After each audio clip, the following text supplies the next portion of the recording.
Now, the Election Commission of India, after a long wait, has announced the schedule of the Maharashtra and Jharkhand Assembly. Also made the announcement that the schedule will be announced today at 3:30 p.m. The Election Commission has said it would hold a press conference to announce the poll schedule at 3:30 p.m. today. The term of the 288th seat of the Maharashtra Assembly will end on November 26th, which means the poll process has to be completed before that. And the term of the Jharkhand Assembly, with 81 seats in the fray, will end on 5th of January next year, with around 50 by-polls due. The EC could also announce the election dates for those as well. All right, joining me on the broadcast is my colleague Nitish Jha. Nitish, very good morning to you. And now a big announcement finally is expected to come at this point of time. It is going to be, in fact, power-packed for both the states. When we talk about Maharashtra and Jharkhand, you know, the polls are just around the corner. A lot of political activity has also heated up in Maharashtra as well. The poll panel, in fact, is expected to announce the schedule in the afternoon today. What are the latest that you're tracking? जी बिल्कुल, देखिए जिस तरह से पिछले महीने केंद्रीय चुनाव आयोग जो है मुंबई पहुंची थी, मुंबई से उन्होंने पूरे मुंबई और महाराष्ट्र का दौरा किया और सारे जिला अधिकारियों से उन्होंने मुलाकात की, सारी राजनीतिक पार्टी से उन्होंने मुलाकात की और उसके बाद उनमें उन्होंने जब आखिरी दिन प्रेस कॉन्फ्रेंस की तब उन्होंने जानकारी दी थी कि हर पार्टी से और हर जिलाधिकारी से उनको रिक्वेस्ट की गई है कि जो फेस्टिवल सीजन चल रहा है उसके मद्देनजर उसको ध्यान में रखकर जो है इलेक्शन कंडक्ट किए जाए। और ऐसे में आज जब इलेक्शन कमीशन जो है चुनाव की तारीखों की घोषणा करेगी तब जो कयास लगाए जा रहे हैं 10 से 15 या 10 से 20 नवंबर के बीच में जो है तारीखों की ऐलान होंगे। और जिस तरह से आखिरी बार जब मुंबई में केंद्रीय चुनाव आयोग ने प्रेस कॉन्फ्रेंस किया तब उन्होंने जानकारी दी थी कि 26 नवंबर से पहले जो है महाराष्ट्र विधानसभा चुनाव जो है वो कराए जाएंगे। और उसी तरह से सारी राजनीतिक पार्टियां और सारे जिलाधिकारी और पुलिस ऑफिसर्स और एडमिनिस्ट्रेशन की तरफ से जो है तालमेल बिठाए गए और तैयारी जो है कहीं ना कहीं जहां एक तरफ राजनीतिक पार्टियों ने तैयारी पूरी कर ली है, बैठकों का दौर चल रहा है, चाहे वो महाविकास आघाड़ी हो चाहे महायुति हो,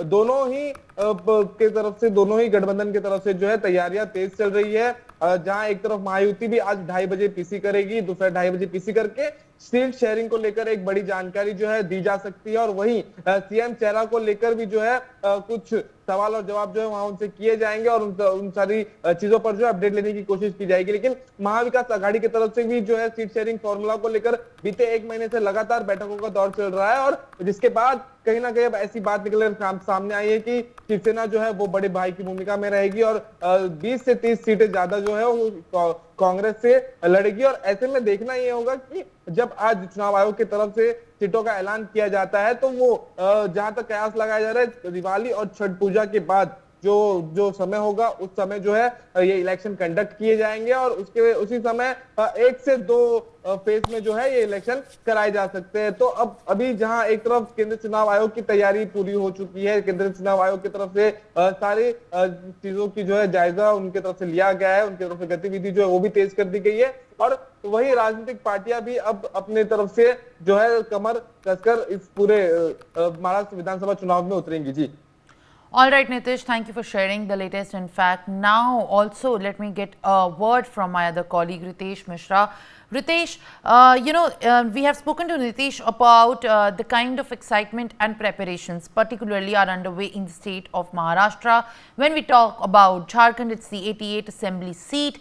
And before even the announcement of the schedule of the polls happen in Jharkhand, in fact, the politics has in fact heightened up.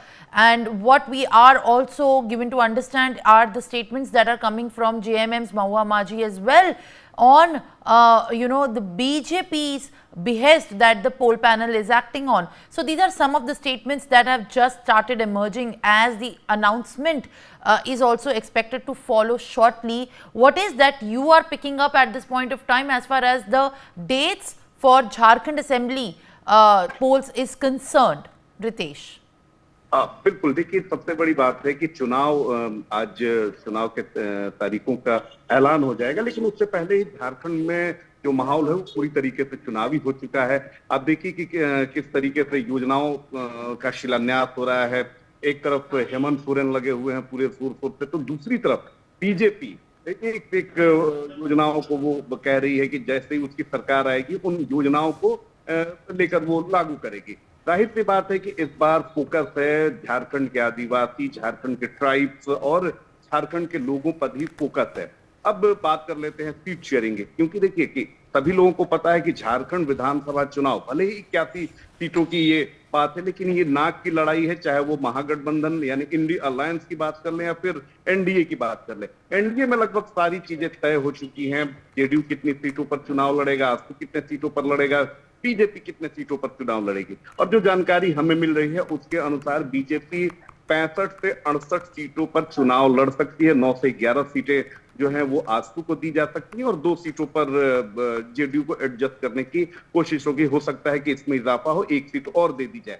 LJPR यानी रामविलास पासवान की पार्टी भी वहां पर, चिराग पासवान की पार्टी भी वहां पर चुनावी अखाड़े में उतरने के लिए तैयार है। अब देखने वाली बात होती है कि बीजेपी इन्हें कितनी सीट देती है, और अगर सीट नहीं मिल पाती है मनमाफिक तो फिर चिराग पासवान क्या स्टैंड लेते हैं। लेकिन झारखंड में सारी चीजें जो हैं वो तय हो चुकी हैं, चाहे वो इंडिया अलायंस की बात करें, वो एनडीए की बात करें। और देखिए कि आप एक तरफ हेमंत सोरेन जेल से आने के बाद जो उनकी बॉडी लैंग्वेज है, जिस तरह से वो एक्टिव पॉलिटिक्स कर रहे हैं, जिस तरह से जो वोटर्स हैं उनके लिए लगातार, चाहे वो मैया सम्मान योजना की बात करें, आप देखिए कि प्रत्येक महीने 1-1 हजार रुपए महिलाओं को देना है। बीजेपी इसकी काट पे कह रही है कि जब उसकी सरकार बनेगी तो गोगो दीदी योजना लाएगी। लेकिन झारखंड में देखिए चुनौतियां हैं।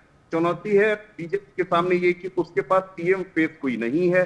पीएम फेस कौन होगा? क्योंकि झारखंड में बीजेपी लंबे समय तक, तकरीबन 17-18 साल तक वो सत्ता में रही, और जो भी मुख्यमंत्री, चाहे झारखंड के पहले मुख्यमंत्री की बात कर लें बाबूलाल मरांडी, अर्जुन मुंडा हो, इसके अलावा अगर बात करें रघुबर दास की, या अन्य जो भी मुख्यमंत्री बने, झारखंड की उम्मीदों और जनता की कसौटी पर वो खरे नहीं उतरे। भ्रष्टाचार के आरोप लगते गए और 24 सालों में एक कोई ऐसा चेहरा नहीं निकलकर सामने आया जिस पर झारखंड की जनता विश्वास कर सके, भरोसा कर सके।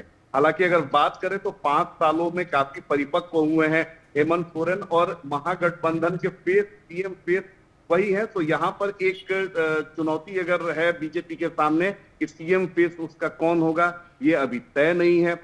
For more such videos, subscribe to the NewsX YouTube channel, hit the bell icon.